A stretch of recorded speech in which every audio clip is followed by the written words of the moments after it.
नमस्कार. मी दिनेश कांजी. आपण बघताय न्यूज डंका. आंतरराष्ट्रीय राजकारणाच्या मंचावर गेल्या 24 तासामध्ये अनेक घडामोडी घडलेल्या आहेत. इराणचा रातोरात निकाल लावेन अशा प्रकारची धमकी देणारे अमेरिकेचे राष्ट्राध्यक्ष डोनाल्ड ट्रम्प पुन्हा एकदा इराणच्या समोर झुकलेले आहेत. दोन्ही देशांनी 2 आठवड्यांची युद्धबंदी जाहीर केलेली आहे. युद्धबंदीच्या वाटाघाटी इस्लामाबादमध्ये होणार आहेत. ही युद्धबंदी जाहीर झाल्यानंतर इराण आणि अमेरिका या दोन्ही देशांनी आपला विजय झालाय अशा प्रकारची घोषणा केलेली आहे. अनेकांना या युद्धबंदीची माळ पाकिस्तानच्या गळ्यामध्ये घालण्याचा मोह झालेला आहे. भारतामध्ये जे पाकिस्तानचे दलाल आहेत त्यांनी प्रचाराला सुरुवात केलेली आहे की मोदी हरले आणि शहबाज शरीफ जिंकलेले आहेत. अनेकांना या युद्धबंदीच्या मागे चीन आणि रशियाचा अदृश्य हात दिसतोय. वास्तव खूप वेगळं आहे. ट्रम्प यांच्या आगतिकतेमुळे अग अग म्हशी मला कुठे नेशी असं म्हणत या युद्धबंदीचा प्रस्ताव शहबाज शरीफ आणि पाकिस्तानचे फील्ड मार्शल असीम मुनीर यांच्या मार्फत रेटावा लागला. हे ठसठसीत वास्तव आता या युद्धबंदीनंतर समोर येत आहे. या युद्धबंदीचं वास्तव काय आहे याचा तपशील डोनाल्ड ट्रम्प यांनी त्यांच्या ट्रूथ सोशल अकाउंटवरून मांडलेला आहे. इराणने या युद्धबंदी नंतर एक पत्रक जारी केलं. इराणचे परराष्ट्र मंत्री अब्बास अरागची यांची या पत्रकावर सही आहे. हे पत्रकच ट्रम्प यांनी त्यांच्या ट्रूथ सोशल अकाउंटवरून पोस्ट केलेलं आहे. या पत्रकामध्ये अरागची असं म्हणतात की पाकिस्तानचे पंतप्रधान शहबाज शरीफ यांनी एक्सवरून केलेला अर्ज आणि त्याच्यानंतर डोनाल्ड ट्रम्प यांनी केलेली विनंती या दोन्ही गोष्टी लक्षात घेऊन इराणच्या सुप्रीम काउन्सिलने 2 आठवड्यांच्या युद्धबंदीला मान्यता दिलेली आहे.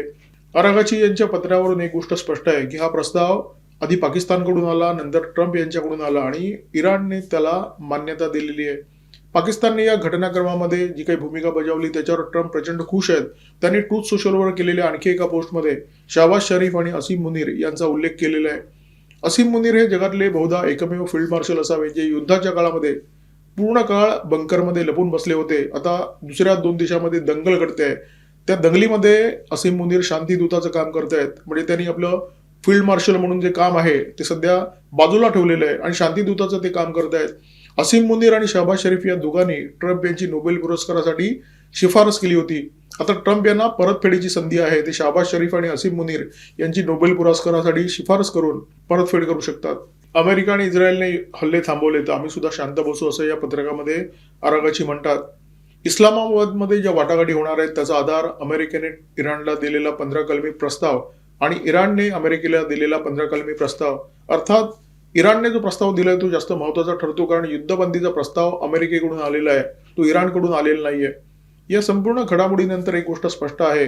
ट्रम्प यांच्याबद्दल जे बोललं जातं ट्रम्प ऑलवेज चिकन्स आउट ते पुन्हा एकदा सिद्ध झालेलं आहे. ट्रम्प यांनी रातोरात इराणचं सिव्हिलायझेशन नष्ट करण्याची धमकी दिली होती, परंतु ही धमकी म्हणजे प्रत्यक्षात युद्धबंदीची विनवणी होती हे या घडामोडीनंतर स्पष्ट झालेलं आहे. अरागची यांचं पत्रक आपल्या ट्रूथ सोशल अकाउंटवर पोस्ट करून ट्रम्प यांनी काही गोष्टी स्पष्ट केलेल्या आहेत की आधी पाकिस्तानने या युद्धबंदीसाठी नाक रगडलं, त्याच्यानंतर ट्रम्प यांनी रगडलं आणि नंतर इराणने त्याला संमती दर्शवली. युद्धबंदीसाठी अमेरिका जास्त उतावीळ होता आणि अमेरिकेच्या इच्छेप्रमाणे घडावं म्हणून पाकिस्तान प्रयत्न करत होता. आता पाकिस्तानने जी या प्रकरणामध्ये मेहनत केली त्याचा मेहनताना निश्चितपणे ट्रम्प, असीम मुनीर आणि शहबाज शरीफ या दोघांना देणार आहेत. ट्रूथ सोशलवर केलेल्या आणखी एका पोस्टमध्ये ट्रम्प यांनी शहबाज शरीफ आणि असीम मुनीर यांना चण्याच्या झाडावर चढवलेलं आहे. ट्रम्प असं म्हणतात की शहबाज आणि असीम यांनी मला विनंती केली आणि त्या विनंतीला मान देऊन मी इराणवर जो प्रस्तावित हल्ला होता तो तुर्तास थांबवलेला आहे. आता असीम मुनीर आणि शहबाज शरीफ यांची त्यांच्या देशामध्ये काय परिस्थिती आहे? सौदी अरेबिया आणि UAE या दोन्ही देशांनी पाकिस्तानला जे भरभरून कर्ज दिलंय त्या कर्जाची परतफेड करा अशा प्रकारची दटावणी दिलेली आहे. आता स्वतःची लंगोटी घसरत असताना कोणता देश दुसऱ्या 2 देशांच्या रगाड्यामध्ये आपली मान अडकवायला जाईल? परंतु असीम मुनीर काय, शहबाज शरीफ काय, हे ट्रम्प यांचे घरगडी आहेत. एकदा मालकाने आज्ञा दिली तर घरगड्याला मनासारखं करण्याची मुभा नसते. त्यामुळे मुनीर काय, शहबाज शरीफ काय दोघेही आज्ञेचं पालन करतायत. या युद्धाच्या काळामध्ये अमेरिकेचा पराभव करू किंवा न करू, परंतु अमेरिकेला एक जबरदस्त आर्थिक फटका द्यायचा ही इराणची रणनीती होती. ही रणनीती यशस्वी झालेली दिसते.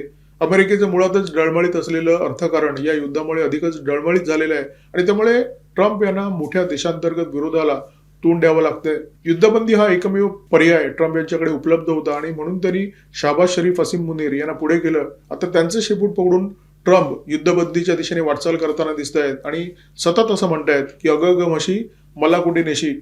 ज्या देशाला ट्रम्प यांना नष्ट करायचं होतं, ज्या देशाला नष्ट करण्याची ट्रम्प भाषा करत होते, त्याच देशाच्या हातात होर्मुझच्या किल्ल्या देण्याची वेळ आता ट्रम्प यांच्यावर येणार अशी चिन्ह दिसायला लागलेली आहेत. कारण इराणने जो अमेरिकेला प्रस्ताव दिलाय त्या प्रस्तावामध्ये आम्हाला होर्मुझचं नियंत्रण द्या आणि होर्मुझमध्ये टोल वसुलीचा अधिकार द्या, या 2 अटी सुद्धा समाविष्ट आहेत.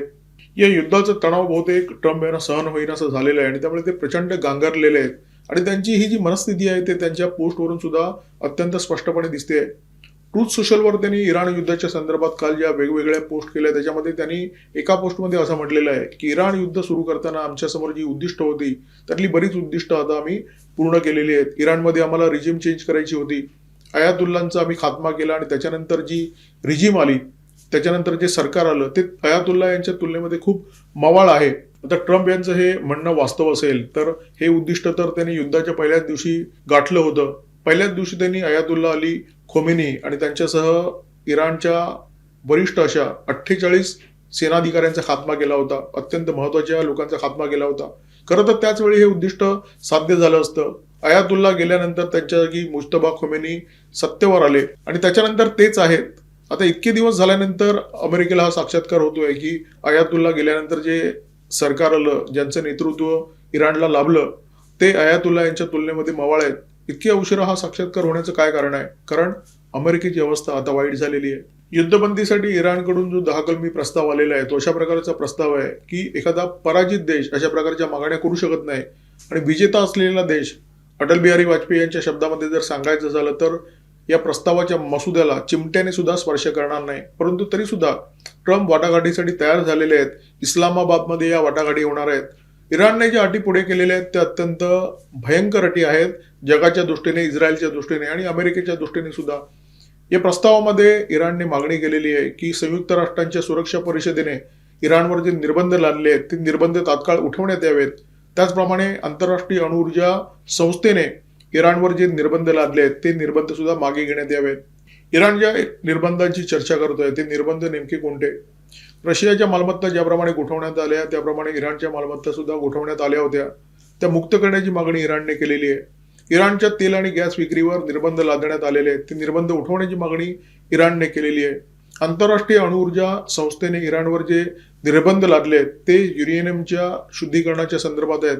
हे निर्बंध सुद्धा मागे घेण्याची मागणी इराणने केलेली आहे. याशिवाय सुद्धा अनेक अटी आहेत. इराण आणि हिजबुल्लावर जे हल्ले होतात ते तात्काळ रोखण्यात यावेत. होर्मुझचं नियंत्रण इराणकडे सोपवण्यात यावं. होर्मुझमध्ये टोल वसुलीचा अधिकार इराणला मिळावा. या युद्धामध्ये इराणचं जे नुकसान झालंय त्याची संपूर्ण भरपाई इराणला मिळावी. इराणवर भविष्यामध्ये कधी हल्ला होणार नाही याची हमी इराणला मिळावी. अशा प्रकारच्या अटी इराणने अमेरिकेच्या समोर ठेवलेल्या आहेत आणि या अटी ऐकल्यानंतर तुमच्या लक्षात येईल की या अटी मान्य करणं अमेरिकेसाठी अत्यंत जड जाणार आहे. कारण या अटी मान्य करणं म्हणजे अमेरिकेने स्वतःचा पराभव स्वीकारणं. इराणच्या या 10 कलमी प्रस्तावाच्या संदर्भात जगातल्या विविध वर्तमानपत्रामध्ये तपशीलवार वृत्त छापून आलेलं आहे. द गार्डियन या इंग्रजी वर्तमानपत्राने एका वेगळ्या मुद्द्याकडे लक्ष वेधलेलं आहे. या प्रस्तावाच्या प्रती 2 भाषांमध्ये प्रसिद्ध करण्यात आल्या, एक फारसी आणि एक इंग्रजी. फारसी प्रस्तावामध्ये युरेनियम शुद्धीकरणाचा मुद्दा आहे, परंतु इंग्रजी प्रस्तावामध्ये मात्र हा मुद्दा वगळण्यात आलेला आहे. आणि ही जी गोष्ट आहे ती अत्यंत महत्वाची आहे, कारण युरेनियम शुद्धीकरण म्हणजे अण्वस्त्र, आणि अण्वस्त्र इस्रायलला कोणत्याही परिस्थितीत नको आहेत. इस्रायलने इराणवर जो हल्ला केलाय त्याचं सगळ्यात महत्वाचं कारण म्हणजे इराणने जर अण्वस्त्रांचा विकास केला तर त्याचा सगळ्यात जास्त धोका इस्रायलला होता. कदाचित इराणकडून इस्रायल पूर्णपणे नष्ट करण्याचा प्रयत्न होईल अशी इस्रायलला भीती होती आणि त्या भीतीतूनच इस्रायलने इराणवर हल्ला केलेला आहे. जर इराणने युरेनियम विकसित करण्याचा आपला अधिकार अबाधित ठेवला तर इस्रायलकडून ते मान्य केलं जाण्याची शक्यता खूप कमी आहे. ट्रम्प यांनी इराणला धमकी दिली होती की रातोरात आम्ही तुमचं सिव्हिलायझेशन नष्ट करू. ही धमकी म्हणजे दबाव तंत्राचा एक भाग होता. इराणने तडजोडीच्या टेबलवर यावं, चर्चा करावी याच्याआधी ट्रम्प यांनी ही धमकी दिली होती. ही गोष्ट आता उघड झालेली आहे. परंतु तुर्तास बसू आणि बोलू या एकमेव मुद्द्यावर जर दोन्ही देश सहमत झाले असतील तर ही बाब सुद्धा थोडी नाहीये, जगाच्या दृष्टीने अत्यंत महत्वाची बाब आहे.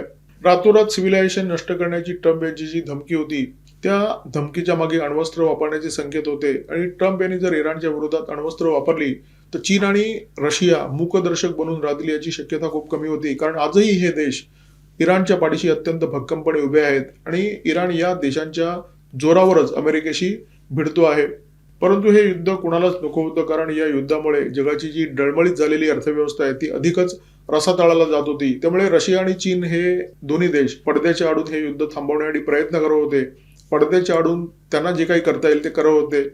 चीनचे जे परराष्ट्र मंत्री आहेत वांग यी, ते आखाती देशांच्या संपर्कात होते, इराणच्या संपर्कात होते आणि त्यांच्याशी ते सतत संवाद साधत होते. आता कोणाच्याही प्रयत्नामुळे का होईना हे युद्ध तुर्तास थांबलेलं आहे, याचा सगळ्या जगाला आनंद आहे. जेव्हा काळ रात्र सरते आणि पहाट होते तेव्हा प्रत्येक कोंबड्याला वाटतं की मी आरवलो म्हणून ही पहाट झालेली आहे, मी आरवलो म्हणून हा सूर्य उगवलेला आहे. आता ज्याला जे वाटतं ते वाटू दे. जगाला 2 आठवड्यांची उसंत मिळाली, ही गोष्ट खूप महत्वाची आहे. भारतातले काही दलाल पाकिस्तानच्या गळ्यात माळ घालण्यासाठी अत्यंत आतुर आहेत. ते शहबाज शरीफ आणि असीम मुनीर यांची प्रचंड प्रशंसा करतायत. जेव्हा हे युद्ध पेटलं होतं तेव्हा पाकिस्तान आणि भारतामध्ये काय परिस्थिती होती आणि पाकिस्तान आणि भारताचे नेते काय करत होते हे लक्षात घ्या. पंतप्रधान शहबाज शरीफ यांनी पाकिस्तानमध्ये पेट्रोल डिझेलचे दर वाढवले आणि जनतेला वाऱ्यावर सोडलं. पाकिस्तानची परिस्थिती अशी आहे की पाकिस्तानमध्ये उंदीर सुद्धा उपाशी मरतायत. लोकांना खायला अन्न नाही. अशा परिस्थितीमध्ये पाकिस्तानमध्ये इंधनाची दरवाढ झाली. आगीतून फफाट्यात पाकिस्तानची जनता पडली आणि याच काळामध्ये पंतप्रधान नरेंद्र मोदी प्रयत्न करत होते की देशातले पेट्रोल आणि डिझेलचे दर स्थिर राहिले पाहिजेत आणि गॅसचा पुरवठा प्रत्येकाला झाला पाहिजे. पंतप्रधान मोदी त्यांच्या प्रयत्नामध्ये यशस्वी ठरले. या देशामध्ये इंधनाचे दर वाढले नाहीत, परंतु भारतातले पाकिस्तानचे दलाल विषाणा पिळी देत आहेत शहबाज शरीफ यांच्या. काय करायचं आणि काय करायचं नाही ही गोष्ट भारतीय नेत्यांच्या समोर अत्यंत स्पष्ट होती. भारताने मानसिकता बनवून ठेवली होती की कोणत्याही परिस्थितीमध्ये कोळशाची दलाली करायची नाही, जेणेकरून आपले हात काळे होतील.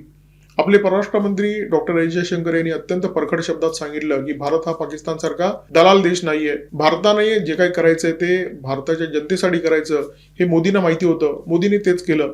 देशामध्ये इंधनाचे दर स्थिर ठेवले. देशामध्ये इंधनाचा पुरवठा सर्वदूर सुरळीतपणे सुरू राहील याच्यासाठी प्रयत्न केले. पाकिस्तानच्या नेत्यांनी मात्र वेगळी वाट चोखाळली. त्यांनी देशाच्या जनतेला वाऱ्यावर सोडलं, देशाच्या जनतेला आगीतून फुफाट्यात टाकलं आणि देशामध्ये अराजक माजलेलं असताना ते जागतिक शांततेसाठी प्रयत्न करायला गेले. ट्रम्प यांची दलाली करायला गेले. ट्रम्प यांच्या आज्ञेचं पालन करायला गेले. या युद्धबंदीनंतर व्हाईट हाऊसच्या प्रवक्त्या कॅरोलिना लेविट यांनी ट्रम्प यांचा विजय झाला अशा प्रकारची घोषणा केली. इराणच्या IRGCने सुद्धा आमचा विजय झाला अशा प्रकारची घोषणा केलेली आहे. या विजयानंतर कदाचित अशी शक्यता आहे की होर्मुझचा ताबा ट्रम्प इराणला देतील, कारण इराणने जी नुकसान भरपाई मागितली आहे ती देण्याची क्षमता ना ट्रम्प यांच्याकडे आहे ना नुकसानग्रस्त आखाती देशांकडे. आणि आखाती देश इराणची नुकसान भरपाई देतील तरी कशासाठी, कारण त्यांचं सुद्धा प्रचंड मोठं नुकसान झालेलं आहे. अशा परिस्थितीमध्ये तडजोडीचा मुद्दा म्हणून ट्रम्प काय करतील, होर्मुझचा ताबा इराणला देतील आणि होर्मुझमध्ये टोल वसुलीचे अधिकार सुद्धा इराणला दिले जातील. म्हणजे ट्रम्प आपल्या चुकांचं खापर आता जगाच्या डोक्यावर फोडण्याचा प्रयत्न करतोय. ट्रम्प यांनी चुका करायच्या आणि जगाने आता त्याची फळं भोगायची, अशा प्रकारची परिस्थिती जगामध्ये निर्माण होईल याची शक्यता आहे. दुसरी सुद्धा शक्यता आहे, या 2 आठवड्याच्या कालावधीचा वापर करून अमेरिका आपली मोर्चे बांधणी अधिक पक्की करेल आणि 2 आठवड्यानंतर किंवा त्याच्या आधी सुद्धा इराणवर जबरदस्त जीवघेणा हल्ला करेल. 2 आठवड्याची जगाला उसंत मिळाली आहे, 2 आठवड्याची भारताला उसंत मिळाली आहे आणि हा जो 2 आठवड्याचा काळ आहे त्या काळामध्ये आपले जे इंधनाचे साठे आहेत ते अधिक परिपूर्ण करण्यासाठी मोदी सरकार प्रयत्न करेल, याच्याबद्दल कोणाच्याच मनात शंका नाहीये. जेणेकरून 2 आठवड्यानंतर किंवा 2 आठवड्याच्या आधीच हे युद्ध पुन्हा पेटलं आणि पुन्हा चिघळलं तर त्याची जळ भारताच्या जनतेला बसू नये. जनता हे भारत सरकारचं प्राधान्य आहे. जनता हे पंतप्रधान नरेंद्र मोदी यांचं प्राधान्य आहे. पाकिस्तानसारखी परिस्थिती भारतामध्ये नाहीये, हे भारतीयांचं सुदैव आहे. आणि पाकिस्तानी नेत्यांची जी पॅन्ट आहे ती ढुंगणावर फाटलेली आहे आणि त्या परिस्थितीमध्ये त्या पॅन्टला रफू करायचं सोडून हे नेते जागतिक शांततेसाठी प्रयत्न करताना दिसत आहेत, अमेरिकेसाठी दलाली करताना दिसत आहेत. हा व्हिडिओ थांबवताना एक नम्र विनंती करावीशी वाटते. आमचा व्हिडिओ तुम्ही मोठ्या संख्येने बघता, लाईक करता, व्हिडिओच्या खाली मोठ्या संख्येने कॉमेंट करता, परंतु जेवढ्या कॉमेंट येतात तेवढे लोक सुद्धा व्हिडिओ सबस्क्राईब करत नाही. फक्त 1 सेकंदाचं काम असतं. तुमच्या या 1 सेकंदाच्या मेहनतीमुळे आम्हाला अधिक चांगले व्हिडिओ करण्याची प्रेरणा मिळते. तर न चुकता चॅनल सबस्क्राईब करा आणि बेल आयकॉन दाबायला अजिबात विसरू नका. नमस्कार, धन्यवाद.